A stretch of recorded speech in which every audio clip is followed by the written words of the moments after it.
Welcome back to the deep end.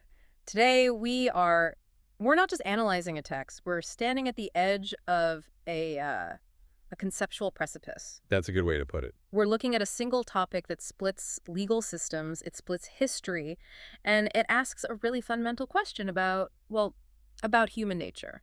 It's a question of architecture versus transaction. I think that's the best way I can frame it. We're looking at two completely different blueprints for human relationships. Okay, unpack that. Well, one is built like a fortress, permanent, protective, solid. The other is built like a lease. It's temporary, it's transactional, and it expires. The topic is marriage, but not marriage as, we typically understand it, not the till death do us part kind. We're looking at a specific, and I should say highly controversial concept known as Nikah Mutah. Or, as it's literally translated from the Arabic, pleasure marriage. Right. And to guide us through this, we're doing a forensic analysis of a very specific, very intense text. We are diving into the Quran and the Abuse of Women by J.R. Ahmed. And we should probably focus on one chapter in particular. Yes, the chapter titled The Fortress and the Lease. And I think we need to be clear right from the jump. Yeah. This source material is not pulling any punches. J.R. Ahmed is presenting a case that this practice, this pleasure marriage, is not just some, variant of Islamic law. He argues it is a man-made sickness. He literally calls it legalized prostitution. He does. And he frames this whole thing as a battle between what he calls sovereign intelligence. Which is what, exactly? Maybe the internal consistent logic of the Quran, the idea that it's a perfectly designed system. And he pits that against what he calls ancestral foolishness. So, man-made loopholes. That's it. The loopholes invented by men, as he puts it, to satisfy their urges. So our mission today is to essentially act as the jury. We're going to look at the evidence that's provided in the source. We're going to look at the history, the linguistics, the math, literally the algebra of inheritance. And we're going to see if this concept, this temporary marriage, can actually survive inside the system of the Quran. Or if, as the author suggests, it's a foreign body, a lease that's just trying to exist inside a fortress. Okay, so let's define our terms before we get into the heavy stuff. We're going to be using some Arabic terminology today, so let's make sure we're all on the same page. What exactly are we talking about when we say Nikah Mutah?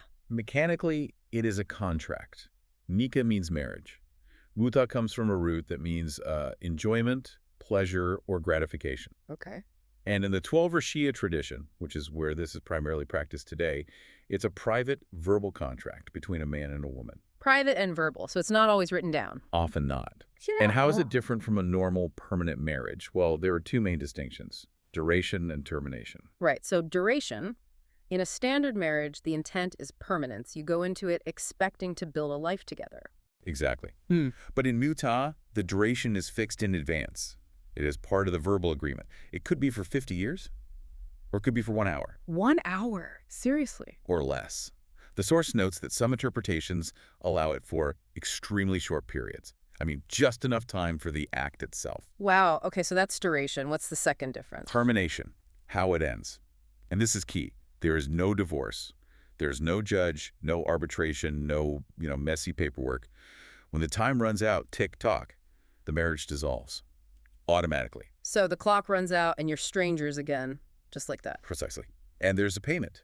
A specific dowry, or mar, is agreed upon. So X amount of money for Y amount of time. You can really see why the author, J.R. Ahmed, draws that parallel to prostitution. It sounds less like a union of souls and much more like a service agreement. Oh, he's very explicit about it. Yeah. He argues that when you strip away the religious terminology, when you stop calling it nikah and start looking at the mechanics of it, you're left with the transaction. Money for sexual access for a limited time. Now, I know some listeners might be thinking, okay, but isn't this just a specific Shia theological issue? But the source points out that this isn't exclusively a Shia thing, right? That this mindset exists across the board. Correct. And this is where it gets uncomfortable for everyone. The source highlights that while Sunni jurisprudence generally rejects the term mutah, there's a practice called Nikah Misyar. Misyar. Okay, sounds similar. It operates on a similar frequency, you could say. It's often called a traveler's marriage or a marriage of convenience. So how does that work? Well, it's technically a permanent contract, but, and this is the key, the woman gives up certain rights, like the right to housing or financial support, or even equal time if the man has other wives. I see. And it's often understood by both parties to be temporary in intent. even if that's not written down. So it's a workaround, a loophole with a different name. That's how J.R. Ahmed presents it. He just lumps them together. He says whether you call it Mutah or Misyar, if the end date is predetermined in your mind, or if the intent is purely sexual access without the responsibility of family, well, it's the same sickness. It's the same loophole. Okay, so that's the definition. That's the lease. Now I want to look at who is actually signing this lease. Because the source, it paints a pretty grim picture of the demographics here. Who is this practice actually serving? It serves the powerful. That's the short answer. And this is where we move from, dry theology to sociology. The author argues that this is fundamentally exploitative. Oh, so. He uses the phrase boys will be boys to describe the psychology behind it. Meaning it's just a cover for bad behavior. It's a cover for men to seek gratification without the burden, as he puts it, of family honor. The source says, and I'm quoting here, "There is no family honor in this type of man-made sickness. The idea of starting a family, having children, building a life, that is the last thing on the minds of the couple engaging in this. It's purely about the release." And if the men are the boys being boys, then who are the women in this scenario? They're the abused, as the chapter titles them. The source details that these are often the most vulnerable members of society. Like who? Widows, divorced women, women who have fallen out of the financial safety net for one reason or another, and disturbingly, young girls. The text mentions reports of young girls being used by dirty, sick mentality men, and he explicitly includes clerics in that accusation. Yes, it's a very strong charge. It describes a commodification, where women are using this as a legitimate means to earn income, basically selling their bodies under the guise of religion, and men are using it to avoid Zina. Adultery. Right, adultery. And that's the loophole, isn't it? The religious guilt. It's the engine driving this whole thing. It is. You have a population that is, deeply afraid of committing a major sin in Islam. Adultery is huge. So instead of abstaining or marrying permanently with all its responsibilities, they invent a legal mechanism to make the act halal or permissible. It's a way to bypass your conscience. Exactly. It's a way to tell yourself, I'm not sinning. I signed a contract. The source has this really interesting section called A Muslim Girl's Take on Mutah. It quotes a modern defense of the practice, and it sounds oddly modern. It's almost framed as halal dating. It's very modern. Yeah. The arguments presented there are that engaged couples, for example, they use Mutah to hang out and get to know each other before the real marriage. Well, that divorcees use it to test the waters before committing again. Right. Which, to a Western secular ear, might sound practical. I mean, you wouldn't buy a car without a test drive, right? It sounds practical until you apply what the author calls sovereign intelligence. The rationalist critique here is very sharp. The author asks a simple question. If all the activities leading up to this contract, the dating scene, the clubs, the mixing, the, picking someone up, if all of that is considered haram, forbidden in the religion, right, does a quick verbal contract suddenly make the result halal? It's like saying magic words. You just say the spell and the sin vanishes. It is exactly like magic words. And the source, it quotes one of these defenses that says, if a man is jumping from partner to partner, he's doing it wrong. Vote. But J.R. Ahmed immediately points out that the structure of the law permits exactly that. If you can marry for an hour, terminate automatically, and then marry someone else the next day, the law is designed to facilitate partner jumping. You can't blame the user for using the software as it was coded. That is a great analogy. If the code allows it, the user will do it. So let's go back to the coding. Where did this even come from? Because people don't just invent religious laws out of thin air. There has to be a precedent, right? This takes us to the origin story. And a warning to you listening, this is graphic, it's gritty. This is not the sanitized version of religious history you might be used to. Yeah. The castration hadith. When I read this in the source, I had to do a double take. This is a narrative found in Sahih Muslim, which is considered one of the most authentic books of tradition in Sunni Islam. The source cites Book 8, number 3243. Okay, set the scene for us. What's happening here? It's an expedition. We're in the desert. The Prophet Muhammad is there with his companions. It's a military environment, so tensions are high. And the companions, the men are complaining. Complaining about what? The lack of women. They're away from their wives for a long time. The sexual frustration is apparently so high that they approached the Prophet with a cloak. That was the price, the mar. And the source breaks down the so-called rules that emerge from this. You find a woman, she must be Muslim or from the people of the book.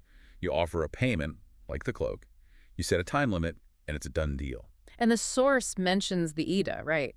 The waiting period after it ends. Yes, even in this temporary arrangement, there's a waiting period after the time expires, usually about 2 menstrual cycles. But why? If it's just a casual encounter, why the waiting period? Paternal certainty. It's purely practical. If she gets pregnant during that 1 hour or 3 days, you need to know who the father is. It just seems so bureaucratic for something that started with, we want to castrate ourselves. That is the rationalist critique in a nutshell. J.R. Ahmed calls this mindset deaf, dumb, and blind idol worship. He argues that accepting this narrative, that the prophet of God would trade women for cloaks just to prevent his soldiers from castrating themselves, is an insult to the prophet. He calls it ancestral foolishness. He does. He implies that these stories are later inventions, projected backwards in time to justify the behavior of men in power. But the proponents of Mutah, they point to the Quran itself. They say, no, it's not just in these stories, it's in the book. And this is where we have to get out the magnifying glass. This brings us to part 3 of our investigation, the linguistic deconstruction. This is the real battleground. Verse 4, verse 24. Okay, let's unpack verse 4.24. What does it actually say, and why is it so controversial? Well, the standard translation talks about lawful women and the obligations of marriage. But there's a specific phrase in the Arabic, istamtaram. Istamtaram. The root is mta, the same root as in mutah. It means to benefit, to enjoy, or to profit. Okay, so far so good. Here's the split. The proponents of temporary marriage say that in this verse, istamtaram refers specifically to the act of mutah. They translate the verse essentially as to those women you have enjoyed in mutah, give them their dowries. They see it as an explicit permission. And the counter-argument from the author. The counter-argument, which J.R. Ahmed supports, is that the word simply refers to the general benefits of a normal, permanent marriage. The emotional, the physical, the social profit you get from a life partner. So a broader sense of enjoyment. Exactly. He argues that twisting this word to mean rent a wife is a linguistic crime. He says, you enjoy your house, you enjoy your car, you enjoy your permanent spouse. Enjoyment does not automatically imply temporary. But there's a whole conspiracy theory here, isn't there? A historical one, involving missing words from the Quran. This is the interpolation scandal. Yeah. And it is fascinating stuff. The source claims that later scholars, in order to justify Mutah, actually argued that words were missing from the Quran we have today. Missing? I thought the entire foundation of the Quran was that it's perfectly preserved, word for word. That is the orthodox belief, yes. But the source cites early figures like Ibn Abbas and Ubay bin Ka'ab.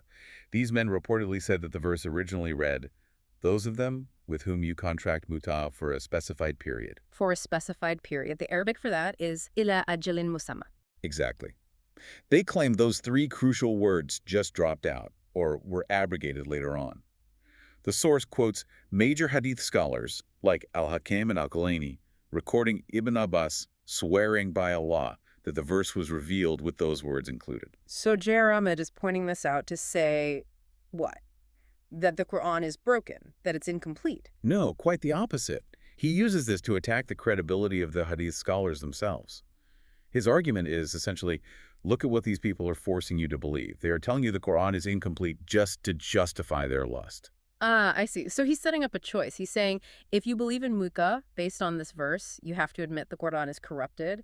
If you believe the Quran is perfectly preserved, then you have to reject Mutah. Exactly. It's a logical trap. He calls it sovereign intelligence. He says if words are missing, the divine promise of preservation is broken, therefore the words aren't missing. Therefore, the verse must mean honest wedlock, not temporary sex. He has a very memorable phrase for this. He says they are mounting the word istamtaram over her true meaning. Yes. To have their Mutah cake and fornicating it. That is quite a line. It's a visceral image, but it underscores his point. Yeah. This is about bending the text to fit human desire, not the other way around. So the linguistic evidence is murky at best and requires believing the Quran is missing words at worst. Okay, now let's look at the historical record. Because if this was a divine law, you'd expect the history to be clear and consistent. Do this, don't do that. And instead, what we find in the source is what we can only call the house of confusion. This is part 4, the Hadith Wars.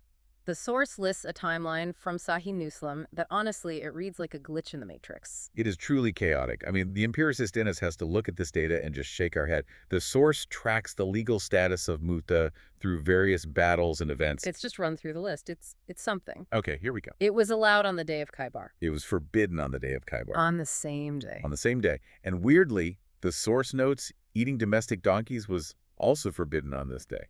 Bizarre. Okay, what's next? Number 3.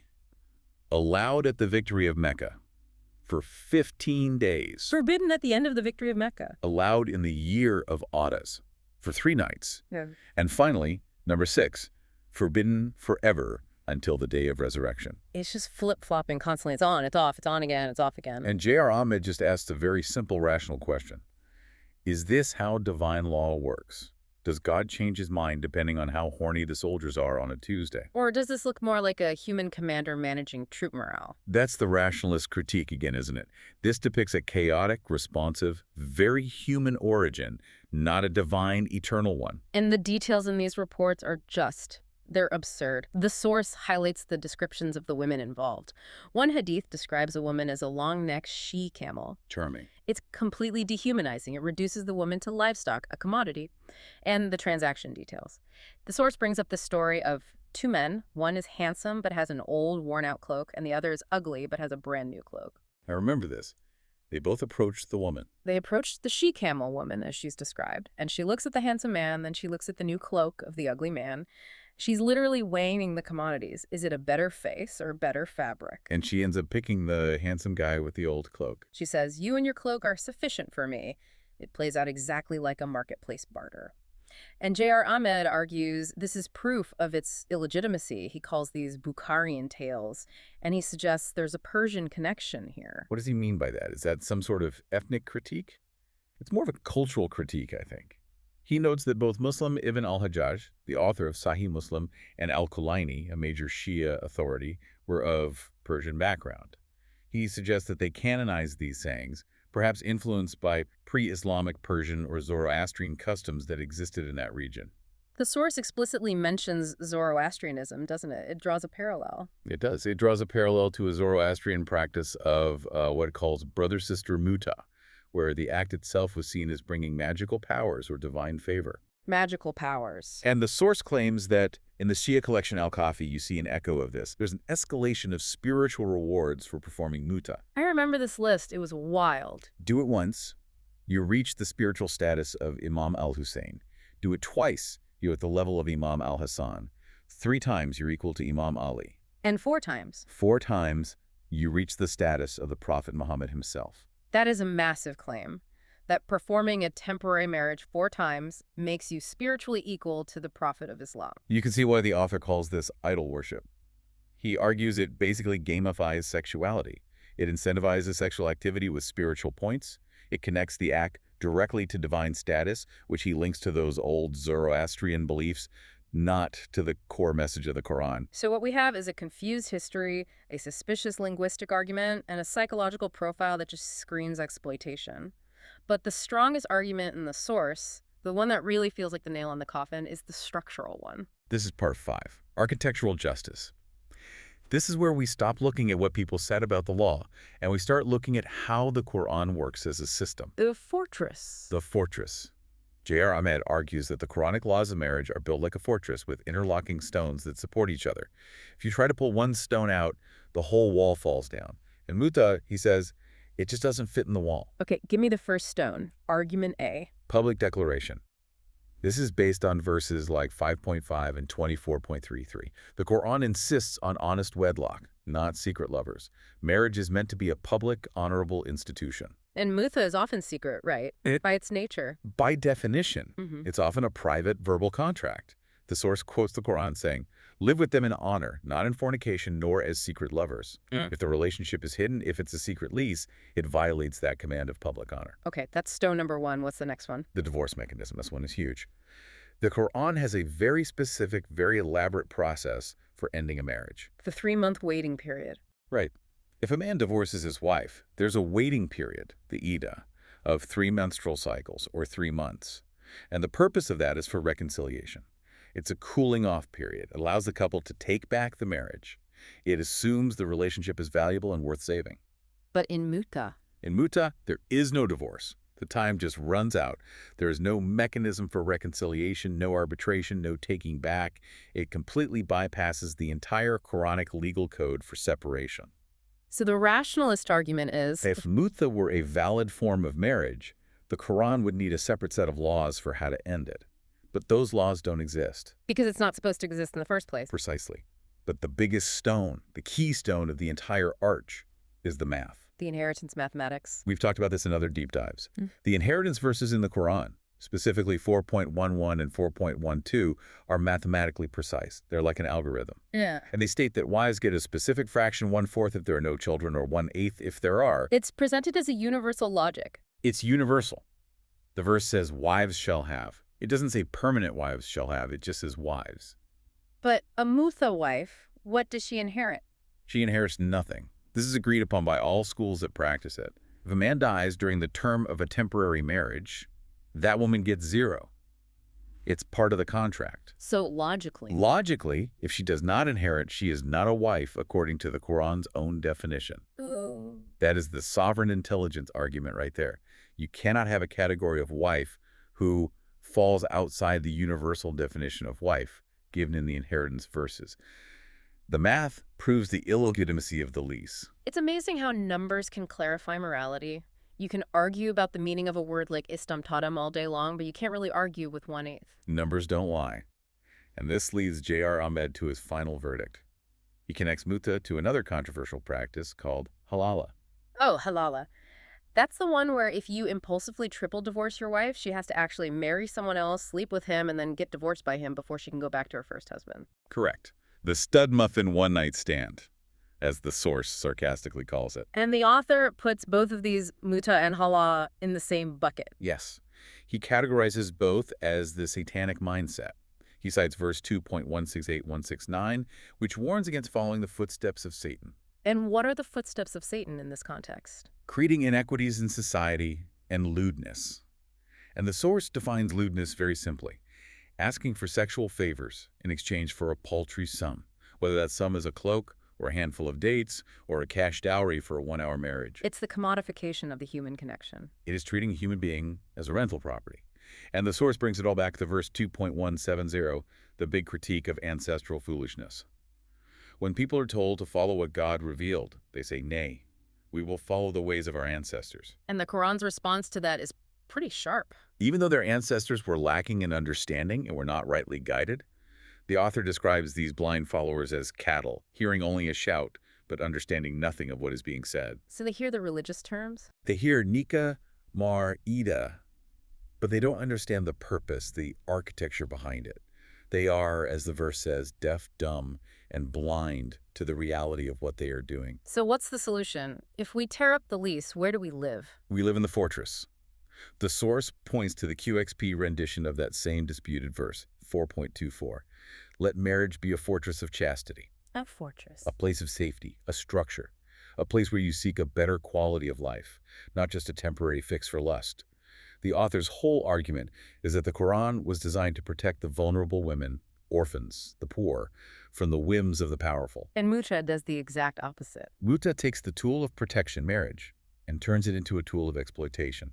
It allows the powerful, usually men with resources, to use the vulnerable, usually women without resources, and then discard them without any long-term consequence. So if we summarize what we've uncovered here from the source, we started with a concept that claims to be a divine mercy, a way to handle human urges within a legal framework. But when we applied the forensic tools, the empiricists' evidence of abuse and chaotic history, and the rationalists' logic of math and architecture, it crumbled. We found that the linguistics are shaky and seem to rely on the idea of a broken or incomplete Quran. We found that the history is a chaotic mess of flip-flopping prohibitions and allowances. We found that the math of inheritance makes it structurally impossible within the Quranic system. And ultimately, we found that it violates the core spirit of the text, to honor and protect.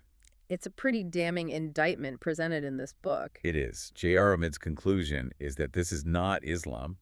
It was a man-made sickness that was grafted onto Islam by people who wanted to have their religious cake and eat it too. Which brings us to our final thought for today. The source made that comparison to Zoroastrian magic and idol worship. That's a heavy charge. It is a very heavy charge. But it raises a question for me, and maybe for you listening. If the fortress of marriage was designed to protect the vulnerable from the whims of the powerful, what does it say about a society that invents a lease specifically to bypass its own fortress? It says that we are very good at building structures, and we're even better at digging tunnels under them. And maybe the real idolatry isn't bowing to a physical statue. Maybe it's bowing to a loophole. Maybe it's worshiping the technicality instead of the truth. I mean, is the adherence to these ancient texts, these contradictory hadiths that we've talked about, is that actually a form of the very ancestral foolishness the Quran warns against? Are we just listening to the shout of the shepherd, or are we actually using our reason to understand the direction? That sounds like a question for the listener to answer. I think you're right.